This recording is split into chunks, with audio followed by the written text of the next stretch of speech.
जय गुरु जी, शुक्राना गुरु जी। आपको मैं दिखा रही हूँ कि गुरुजी के स्वरूप से कैसे अमृत वर्षा हुई है। जय गुरु जी, शुक्राना गुरु जी। हाँ तो भाई लोग कैसे हैं आप लोग? बढ़िया अगनियत कोई बात नहीं। आज की इस वीडियो को देखिए हो जाएंगे। इस वीडियो को शुरू करने से पहले ही डिस्क्लेमर दे देना चाहता हूँ कि कोई भी गंवार व्यक्ति इस वीडियो को ना देखे। जितने भी गंवार लोग आज इस वीडियो को देखेंगे वो भर भर के ऑफेंड हो जाएंगे। और अगर आप लोगों के अंदर थोड़ी बहुत भी अंडरस्टैंडिंग है, आप थोड़े बहुत भी अपने आप को इंटेलेक्चुअल समझते हैं, तभी इस वीडियो को देखना, अदरवाइज इस वीडियो को अभी ही छोड़ दो। खैर तो मेरी जितनी पढ़ी लिखी ऑडियंस बच गई है, मेरा आप लोगों से एक छोटा सा सवाल है जिसका आंसर आपको वीडियो के एंड में देना है। आपको मुझे सिर्फ इतना बताना है कि इस देश में कौन सा वो धंधा है जो बिना इन्वेस्टमेंट के चल सकता है। इसका आंसर अगर आपको ऑलरेडी पता है तो कोई दिक्कत नहीं, अगर नहीं पता है तो इस वीडियो को एंड तक देखना और वीडियो के एंड में जवाब जरूर देके जाना कमेंट सेक्शन में। खैर अब सवाल को साइड में रखते हैं और वीडियो को शुरू करते हैं। तो गाइस आज की इस वीडियो में हम सबसे पहले बात करेंगे गुरुजी के बारे में। संगत जी, गुरु जी अपनी संगत को दर्शन दे रहे हैं। जय गुरु जी, शुक्राना गुरु जी। उसके बाद हम लोग बात करेंगे कुछ सो कॉल्ड कथावाचकों के बारे में। ये कथा है, हाँ आप जी, कथावाचक है ना, आप कथा सुनाते हैं, कथा का गुणगान करते हैं, तो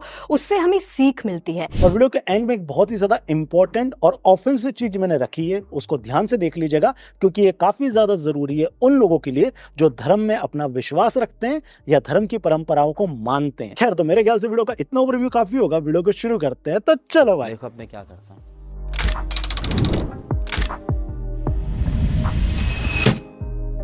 तो गाइस अगर आप लोग इंस्टाग्राम चलाते हैं तो I'm 100% श्योर आपने अपनी लाइफ में एक ना एक बार शहद वर्षा जरूर देखी होगी। आपने धन्य कर दिया गुरुजी। आपने धन्य कर दिया। और साथ ही साथ आपने इलायची वर्षा के भी दर्शन किए होंगे। ये सारी इलायची की भी वर्षा हुई है। गुरुजी ने इनको ब्लेस किया है सारी संगत को। जय गुरु जी, शुक्राना गुरु जी। इनफैक्ट आप लोगों ने बहुत सारे स्पिरिचुअल डांस को भी देखा होगा।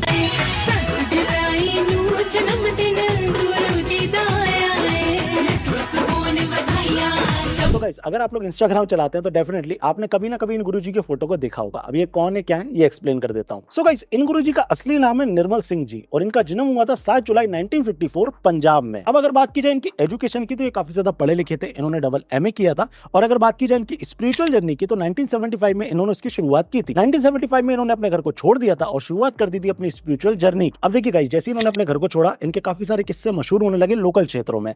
ऐसा बताया जाता है कि ये किसी को बिना टच करे सिर्फ अपनी स्पिरिचुअल ताकत से, यानी कि अपनी आध्यात्मिक शक्तियों से उसको सही कर देते थे। ठीक है, और ये सारी जो बातें वो लोगों के बीच फैलने लगी और लोग इनके पास आने लगे, इनके दर्शन करने को, इनकी सेवा करने को और इनका आशीर्वाद लेने को। थोड़ा टाइम बाद इन्होंने एक मंदिर का निर्माण किया जो कि दिल्ली में, जिसको बड़े मंदिर के नाम से जाना जाता है। ठीक है, फिर आता है वो समय जब गुरुजी ने ले ली महासमाधि। तारीख थी 31 मई साल था 2007 और उसी समय गुरुजी ने महासमाधि ले ली, यानी कि वो ब्रह्म में लीन हो गए। तो ये मैंने आपको पूरा इंट्रोडक्शन दे दिया गुरुजी का कि इनका जन्म कब हुआ, इनकी स्पिरिचुअल जर्नी कैसे शुरू हुई और कैसे इन्होंने अपने शरीर को त्याग दिया। तो गाइस अभी तक आप गुरुजी के बारे में बेसिक चीजें जान गए होंगे, कैसे इनका जन्म हुआ, कैसे उन्होंने अपनी स्पिरिचुअल जर्नी की शुरुआत करी और कैसे इन्होंने महासमाधि ली। ये वो बेसिक चीजें जो सबको पता होनी चाहिए। लेकिन आपको ये सारी चीजें छोड़ के सब कुछ पता है कि कैसे किसी के घर में शहद वर्षा हो जाती है, कैसे अमृत वर्षा हुई है। जय गुरु जी, शुक्राना गुरु जी। कैसे इंस्टाग्राम स्क्रॉल करते करते गुरुजी का फोटो एकदम से सामने आ जाता है। पुत्र आज मटर पनीर की सब्जी बनाइयो, पुत्र आज तेरी मम्मी को दर्शन देने आऊंगा।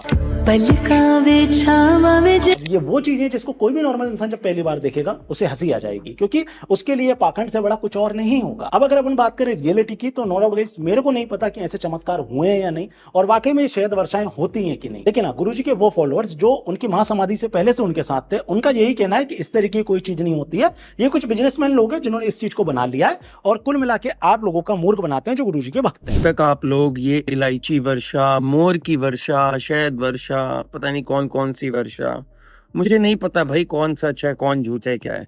जब तक इन चीजों पर जय गुरु जी करते रहोगे तो ये इलायचियों की वर्षा होती रहेगी।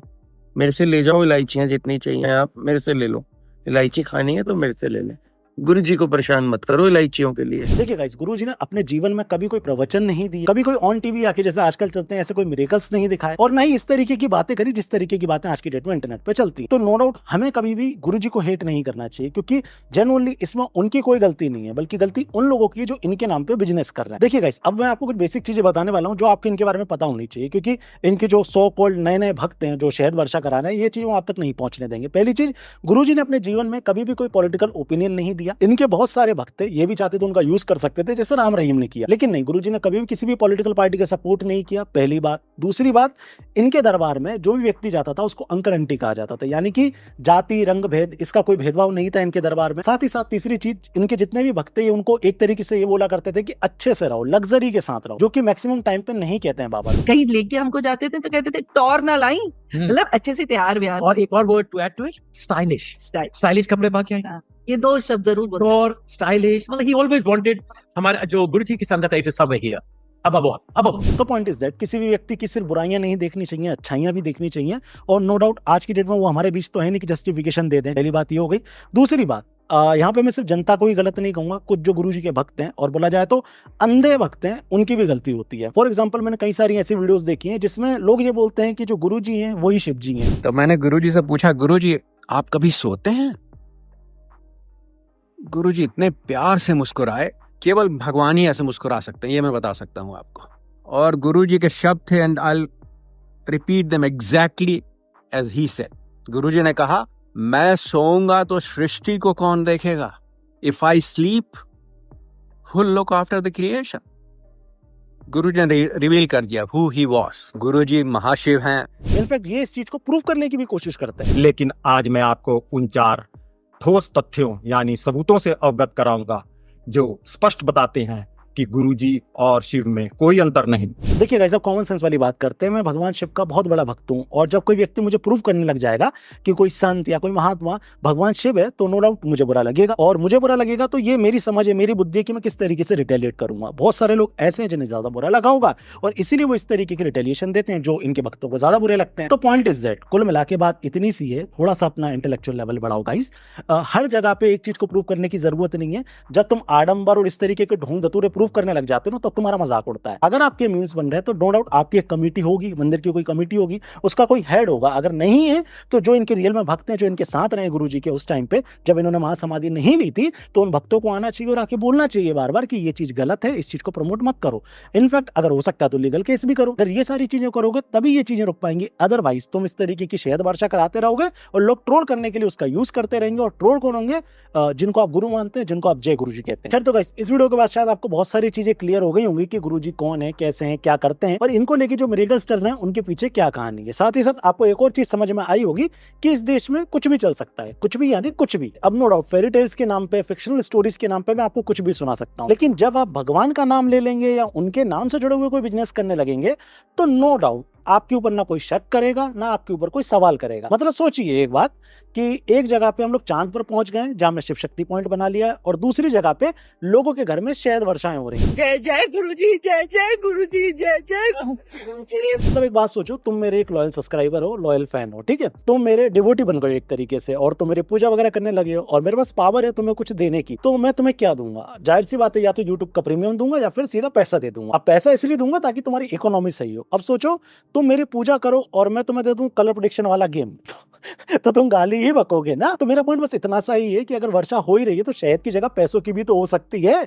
लेकिन पैसों की नहीं हो रही, हो किसकी रही है? इलायची। खैर, इस देश में चीजों पे सवाल नहीं उठाए जा सकते, क्योंकि ये वही देश है जहाँ पे बच्चों को, 8-9 साल के बच्चों को कथावाचक मान लिया जाता है। आप कथावाचक है ना, आप कथा सुनाते हैं, कथा का गुणगान करते हैं। जी हाँ गाइस, अगर आपको इनके बारे में नहीं पता तो मैं आपको आज के इस वीडियो में बहुत अच्छे से बताऊंगा। मतलब एक जगह पे देश कितनी तरक्की कर रहा है, प्रदेश कितनी तरक्की कर रहा है, और तरक्की से याद आया हरियाणा। हरियाणा के बारे में मैं आपको कुछ बताना चाहूंगा। देखिए गाइस, पहले के टाइम में हरियाणा में सिर्फ फॉर्च्यूनर दौड़ा करती थी, लेकिन आज की डेट में डेवलपमेंट फुल स्पीड में चल रही है। नायब सिंह जी की सरकार ने वुमेन सेफ्टी के लिए दुर्गा शक्ति ऐप के थ्रू जो पावर है महिलाओं को लेके, वो उन्हीं के हाथ में दे दिया। साथ ही साथ हमारे अग्निवीरों को भी 10% का कोटा मिला है जॉब्स में, और फार्मर्स के लिए 24 क्रॉप्स पे एमएसपी का 1/4 ऑफर भी तो चालू है। पहले जॉब्स के लिए सेटिंग वेटिंग हुआ करती थी, लेकिन आज की डेट में हो रहा है बिना खर्ची पर्ची स्कीम से सीधा इंटरव्यू, सीधा जॉब, बस टेंशन खत्म, कांग्रेचुलेशन। इतना ही नहीं है गाइस, हैप्पी गार्ड से 22 लाख फैमिलीज फ्री में ट्रैवल कर रही है। मतलब कुल मिला के हरियाणा में ट्रैवल भी हैप्पी और फैमिली भी हैप्पी। मुझे बताने की जरूरत नहीं है, पहले सिलेंडर लेने के लिए लाइन में लगना पड़ता था, अब आपको सिर्फ एक क्लिक करना और सिलेंडर सीधा आपके पास आ जाएगा। हरियाणा पे जोक करना सबको आता है, लेकिन अब टाइम है हरियाणा के डेवलपमेंट को सीरियसली लेने का, और भाई मुझे फुल यकीन है हरियाणा के लोग अपने फ्यूचर को सॉलिड बना।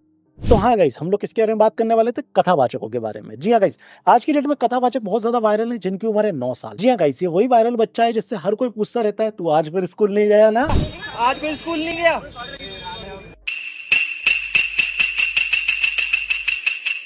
नहीं पता उनको बताना चाहूंगा, इनका नाम है अभिनव अरोरा और ये भक्ति रिलेटेड कंटेंट डालते हैं। पास में मैंने इस व्यक्ति को काफी ज्यादा सपोर्ट किया था इस बात पे कि अगर ये कोई महंगे फोन ले रहा है या फिर लग्जरी लाइफ जी रहा है तो इसमें कोई दिक्कत परेशानी नहीं है, क्योंकि देखिएगा इस मेरा ऐसा मानना है कि अगर कोई आतंकवादी या गलत काम करने वाला लग्जरी लाइफ जी सकता है तो ये तो भगवान का नाम ले रहे हैं, भक्ति कर रहे हैं, तो नो डाउट अगर इनको लग्जरी लाइफ मिल रही है तो इसमें कोई दिक्कत परेशानी नहीं है। ये मेरा पॉइंट ऑफ व्यू था और ये आज भी ऐसा नहीं कि चेंज हो गया, बस अंतर इतना है पहले मैं इसकी भक्ति को सपोर्ट करता था, लेकिन आज की डेट में ये जो पाखंड बेच रहा है, आज की डेट में ये जो अपने आप को कथावाचक क्लेम कर रहा है, मुझे इस चीज से दिक्कत है। हे नाथ नारायण वासुदेवा श्री कृष्ण गोविंद। अब आई एम 100% श्योर तुम यही बोलोगे कि सम्राट भाई तुम रिसर्च नहीं करते यार, इसने लेकिन कुछ ना कुछ तो अच्छा किया होगा तभी तो लोग इसके पैर पड़ रहे हैं। हाँ बहुत अच्छा किया, इसने इंस्टाग्राम पे एक से कंटेंट बनाया, एक बार इसको देख लो।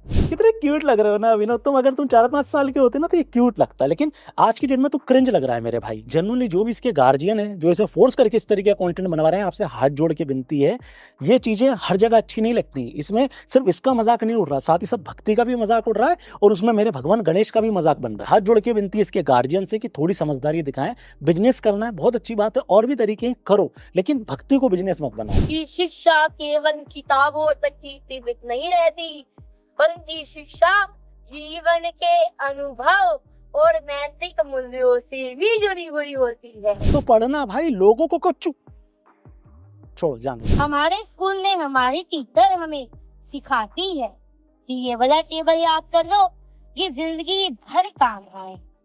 तो हमें ये क्यों नहीं सिखाती कि भक्ति करो, ये जिंदगी भर काम आएगी। गाइस अगर मैं थोड़ी सी लॉजिकल बात करूं तो एक बार खुद सोचो, 4 वेद हैं हमारे, 18 पुराण है, भगवत गीता, रामचरितमानस है, ये वो चीजें अगर मैं इसके सामने रख दूं और इससे बोलूं कि डेली पढ़, तो भी इसको 10 साल लग जाएगा अगर ये आज से पढ़ना शुरू करेगा तो। और इन 10 साल में ये सिर्फ पढ़ पाएगा, इसे कुछ भी कंठस्थ याद नहीं होगा। तो गाइस एक बार आप लोग सोचो इसे क्या पता होगा हमारे शास्त्रों के बारे में, इसे क्या पता होगा हमारे स्क्रिप्चर्स के बारे में जो ये आपको ज्ञान देने आ रहा है। खैर इसमें एक और क्वेश्चन निकल के आ सकता है, सम्राट भाई इकलौते ऐसे इंसान है जो आपके पक्ष की भी बात करते हैं, ऐसा नहीं कि सिर्फ क्रिटिसाइज करता जा रहा हूँ, साथ में जो क्वेश्चन निकल के आते हैं लोगों के उसको भी एक्सप्लेन करता हूँ। यहाँ पे एक क्वेश्चन निकल के ये आ सकता है कि जरूरी थोड़ी ना सम्राट भाई इसने सब कुछ ही पढ़ा हो सकता है कि इससे भगवान कृष्ण के बारे में पढ़ा हो, भगवान कृष्ण के बारे में इसने कितना पढ़ा है, क्या पढ़ा है, ये वीडियो में आगे आपको एक्सप्लेन कर दूंगा मैं विद प्रूफ, ठीक है, प्रूफ के साथ बताऊंगा कि इसने कितना पढ़ा। दूसरी बात, हमारे देश में हमारे धर्म में ऐसे ऐसे महापुरुष हुए हैं ना जिन्होंने कोख में पढ़ाई की, अभिमन्यु ने पेट में रह के सीख लिया था। तो ये बात मैं भी जानता हूं कि हमारे देश का भौतिक लेवल बहुत अच्छा है, हमारे देश में एक से एक टैलेंट पढ़े, एक से एक इंटेलेक्चुअल पढ़े, लेकिन ये उनमें से नहीं। अब मैं ऐसा कैसे बोल रहा हूँ, एक बार इस क्लिप को देख लो तुम्हें भी समझ में आ जाएगा। गोवर्धन में राधा कुंड का क्या महत्व है? गोवर्धन में राधा कुंड का बहुत विशेष महत्व है। एक राक्षस ठाकुर जी से युद्ध करने आया था, ठाकुर जी को मारने आया था, तो वो गाय के गैया की वेश में आया था। तो अब ठाकुर जी ने उनका वध कर दिया था, तो अब ठाकुर जी को गो हत्या का पाप लग गया। तो राधा रानी और उनके सब सखा कहते हैं हम तुमसे बात नहीं करेंगे, हम तुम्हारे साथ नहीं खेलेंगे, तुमने गो हत्या की है, तुम्हें गो हत्या का पाप लगा है। तो ठाकुर जी ने राधा कुंड प्रकट किया, उसमें सभी तीर्थों का आह्वान किया और उसमें स्नान किया, तो वो गो हत्या के पाप से मुक्त हो गए। तो गाइस सुनिए आप लोगों ने कहानी, अब आप मुझे जवाब दो। ये बच्चा तो मथुरा में ही रहता है, मथुरा में रहकर कंटेंट ज्यादातर बनाता है, तो क्या इसको वहां के बारे में कुछ नहीं पता होगा? डेफिनेटली पता होगा, लेकिन आंसर है इसको नहीं पता। मैं मथुरा में नहीं रहता, मैं साल में सिर्फ एक बार जाता हूँ गिरिराज जी की परिक्रमा करने, मैं नहीं रहता, लेकिन उसके बाद भी मुझे पता है कि कृष्ण कुंड क्या है और राधा कुंड क्या है। चलिए मेरी बात हटाइए, मैं तो इसको क्रिटिसाइज कर रहा हूँ, तो हो सकता है कि मैं गलत हूँ। देवकी नंदन ठाकुर जी से सुन लो, उसके बाद आपको क्लियर हो जाएगा कि इसको कितना पता है। राधा कुंड सर्वेश्वरी राधा रानी ने अपने हाथ के कंगन से उसका निर्माण किया है, अपने हाथों से राधा रानी ने राधा कुंड। और कृष्ण कुंड जो है वो भगवान श्री कृष्ण की बांसुरी से उसका निर्माण हुआ है। तो दोनों ही जो कुंड हैं वो प्रत्यक्ष हैं। तो ठाकुर जी ने राधा कुंड प्रकट किया। कृष्ण कुंड की कहानी को ये राधा कुंड वाली कहानी बता रहा है, और अब आप समझ सकते हैं कि इसको कितना पता है और क्या पता है। नो डाउट इसको कोई ने कहानी बताई होगी, बच्चा है, मैं भी मानता हूँ बच्चा है, भूल गया होगा और इसीलिए इसने गलत तरीके से इंटरप्रेट कर दिया। और मेरा क्रिटिज्म यही है भाई कि तू बच्चा है, पढ़ाई वढ़ाई कर ले, 6-7 साल अच्छे से पढ़ाई कर ले, थोड़ा सा बड़ा हो जा, शास्त्रों के बारे में पढ़ ले, अच्छे से तेरे को चीजें पता चल जाएंगी। तो नो डाउट बहुत अच्छे से लोगों को बताना। अभी तू कथा बाचेगा, लोगों को गलत सलत बताएगा तो उनको भी गलत सलत पता चलेगा, और इसमें नुकसान होगा सनातन धर्म का, इसमें नुकसान होगा उन सारे स्क्रिप्चर्स का जिनको हम हजारों सालों से पढ़ते आ रहे हैं। अगर कोई व्यक्ति जिसको नॉलेज ही नहीं है वो गलत सलत आपके सामने बताएगा तो मेरे भैया हाथ जोड़ के विनती है अभिनव जी आपसे और आपके पूज्य जो भी गार्जियन है उनसे, भक्ति का मजाक मत बनवाओ प्लीज भाई, प्लीज इसको थोड़ा समय दो, इसको पढ़ाओ लिखाओ। जब ये स्कूल जाएगा, पढ़ेगा, शास्त्रों के बारे में पढ़ेगा, तब आके हमें बताएगा, हमें बहुत अच्छा लगेगा। अब इतनी कम उम्र में ना मैं इसे गुरु मान सकता हूँ, ना भक्त मान सकता हूँ, ना ही इसकी कई बातों पे यकीन कर सकता हूँ, क्योंकि ये कलयुग है, सतयुग नहीं है। आई होप सो आपको मेरी बात समझ में आई होगी अभिनव जी, और आपके पूज्य गार्जियंस को भी ये बात समझ में आई होगी कि सम्राट भाई क्या कहना चाह रहे हैं। खैर अभिनव जी के ऊपर हमें सिर्फ इतनी ही बात करनी थी। अब मैं जो बात करने वाला हूँ वो थोड़ी सी ऑफेंसिव साउंड करेगी, क्योंकि मेरे खुद के लोग इस तरीके के ट्रेंड को फॉलो करते हैं जिसके बारे में अब अपन बात करने वाले हैं। जी हाँ गाइस, लड्डू गोपाल जी का ट्रेंड। आज की डेट में लड्डू गोपाल जी को भगवान नहीं, लोगों ने खिलौना बना दिया है। और कैसे, इस वीडियो को एक बार देख लीजिए। तो आज रात्रि जब मैं कान्हा को खाना खिला रही थी तो वो खा ही नहीं रहे थे, तो मुझे लगा कि कान्हा को गर्मी लग रही होगी, तो चलिए उनके वस्त्र चेंज कर देते हैं और उसके बाद उनको दूध पिला करके देखते हैं। लेकिन कान्हा दूध भी नहीं पी रहे थे, तो मैंने कहा कि क्या हो गया, आप खाना क्यों नहीं खा रहे हो, आप बदमाशी क्यों कर रहे हो, मैं आपकी शिकायत राधा रानी से कर दूंगी। तो मेरे लड्डू गोपाल ने मुझसे कहा कि मुझे आज रात्रि कढ़ी खाने का मन है, जो कि देखो ये वही लड़की है जिसके लड्डू गोपाल की तबीयत जन्माष्टमी के दिन खराब होने से वह परेशान होकर रोने लगती है। वह उसे चंदन का लेप लगाती है और पानी भी पिलाती है, लेकिन फिर भी उसके लल्ला की तबीयत में कोई सुधार नहीं होता है। तो अंत में उसे डॉक्टर के पास ले जाकर उसकी अच्छे से जांच करवाकर उसे सुई भी दिलवाती है। उसकी इस अद्भुत भक्ति और प्रेम को देखकर सभी लोगों ने इस वीडियो को लाइक किया। लड्डू गोपाल जी की तबीयत खराब हो रही है और वो डॉक्टर के पास जा रहे हैं। देश को चलाने वाले और इस दुनिया को चलाने वाले, इनफैक्ट इस ब्रह्मांड को चलाने वाले को तुम डॉक्टर के पास लेके जा रहे हो। अंत में उसे डॉक्टर के पास ले जाकर उसकी अच्छे से जांच करवाकर उसे सुई भी दिलवाती है। इतना ही नहीं है दोस्तों, लड्डू गोपाल जी की शादियां भी हो रही हैं। 23 साल की युवती ने श्री कृष्ण से ऐसा प्रेम किया कि उनके बाल स्वरूप लड्डू गोपाल से शादी रचा ली। लड्डू गोपाल जी भगवान श्री कृष्ण का बाल स्वरूप है, वो द्वारकाधीश के रूप में नहीं है, वो बाल स्वरूप में है और इसीलिए उन्हें लड्डू गोपाल कहा जाता है। और आप उनसे शादी करते फिर रहे हो। खैर ये कुछ नहीं है, अब मैं आपको एक ऐसे मानव उससे मिलवाने वाला हूँ। आई एम रियली सॉरी मैंने इस वर्ड का यूज करा, मैं जानता हूँ इस तरीके के शब्द नहीं बोलना चाहिए, लेकिन जैसे ही मैंने इसका कंटेंट देखा था ना, तो ये अपने आप ही निकल के आया हो। और अगर ये भगवान की वीडियो नहीं होती ना, तो इससे गंदा गंदा बोलता मैं इसको। एक बार इसकी इस वीडियो को देखिए, उसके बाद आगे डिस्कस करते हैं। हे प्रिय राधे, हम लोग इतना मेहनत करते हैं, पर ये बहना, ये भ्राताश्री, ये बड़े भाई, हमारे छोटे बहन, छोटे भाई, ये हमें फॉलो क्यों नहीं करते? स्वामी, हम लोग बहुत मेहनत करते हैं जी, पर हम लोगों को मेहनत किसी को नहीं दिखती। जो हम लोगों को फॉलो करेंगे उनके ऊपर राधा रानी कृपा बनाए रखेगी। इसकी वीडियोस आपने पहले डेफिनेटली देखी होंगी। ये वही है जिसने अपनी शादी, अपनी सुहागरा, सब कुछ इंटरनेट पे दिखा के फॉलोअर्स को गेन किया था। राजा ब्लॉग इसका नाम है। ये भगवान कृष्ण बना हुआ है, अपनी वाइफ को इसने माँ राधा बनाया हुआ है, और ये ऑडियंस से कह रहा है कि लोग हमें फॉलो नहीं कर रहे, जबकि हम भगवान हैं।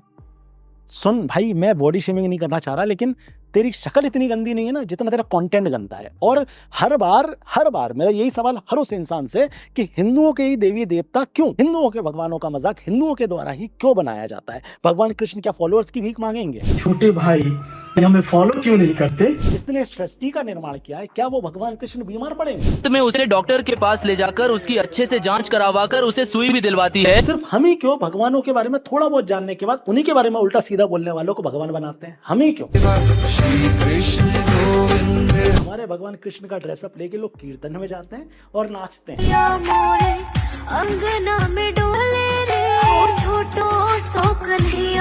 मैंने अपनी लाइफ में बहुत कंटेंट बनाया है बहुत लोगों के ऊपर, और ऐसे ऐसे लोगों के ऊपर जिनका सिर्फ एक ही काम है, आपको ऑलरेडी पता है, STSJ।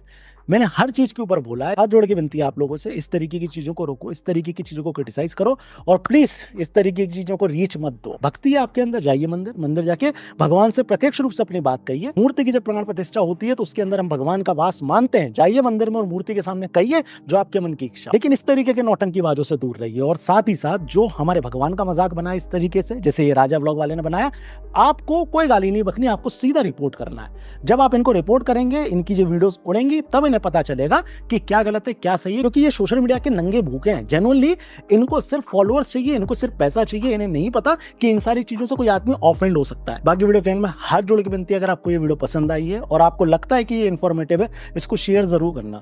इसको आप डाउनलोड करके भी शेयर कर सकते हैं, मुझे कोई दिक्कत परेशानी नहीं है। इनफैक्ट मैं कभी किसी को कॉपीराइट स्ट्राइक नहीं मारता हूँ, ना मैं ट्रेडर हूँ, ना मैं फर्जी कोर्सेज बेच रहा हूँ। तो पॉइंट इज दैट मैं कभी किसी को स्ट्राइक नहीं मारता। आप जैसे चाहे वैसे शेयर कर सकते हैं, पहली बात। दूसरी बात, जितने भी लोग हैं जो सनातन धर्म में नहीं मानते हैं और उन्हें ये लग रहा है कि वो बहुत ज़्यादा सुपीरियर हैं या बहुत ज़्यादा अच्छे हैं, नहीं। मैं आपको इतना महत्वपूर्ण भी नहीं समझता कि मैं बैलेंस करने के लिए आपका कंटेंट को उठाऊं, क्योंकि आप चावल और बाकी सारी चीज़ें जिससे आप कन्वर्ट करने के मामले में रहते हैं, मैं आपको इतना इंपॉर्टेंट नहीं समझता कि जब मैं सनातन धर्म के बारे में बात कर रहा हूँ तब इन सारी चीज़ों को भी रख लूँ। तो पॉइंट इज दैट आप ये मत समझिएगा कि मैंने आपके बारे में बात नहीं की या फिर आपके में सारी चीज़ें अच्छी नहीं, हर चीज़ में दिक्कत है। मैं चाहूँ उसको भी क्रिटिसाइज कर सकता हूँ, लेकिन मैं उतना ज़्यादा इंपॉर्टेंस देना नहीं चाहता हूँ उन चीज़ों को, क्योंकि मुझे यहाँ पे अपने लोगों के बारे में बात करनी है। जितने लोगों के बारे में मैंने इस वीडियो में बात की है, सिर्फ इसको छोड़ के जितने भी लोगों के बारे में बात की है, मुझे किसी से कोई हेट नहीं है।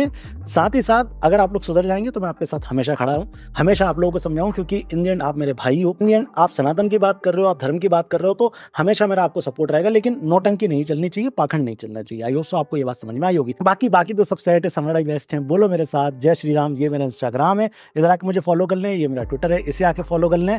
बाकी हाँ, आने वाले टाइम में कुछ चीज़ें आने वाली हैं। वीडियो थोड़ा लंबा हो गया है, इसलिए इस वीडियो में नहीं बता रहा, अगली वीडियो में बताऊंगा। वीडियो को ज़्यादा से ज़्यादा शेयर करें। मिलते हैं नेक्स्ट वीडियो में।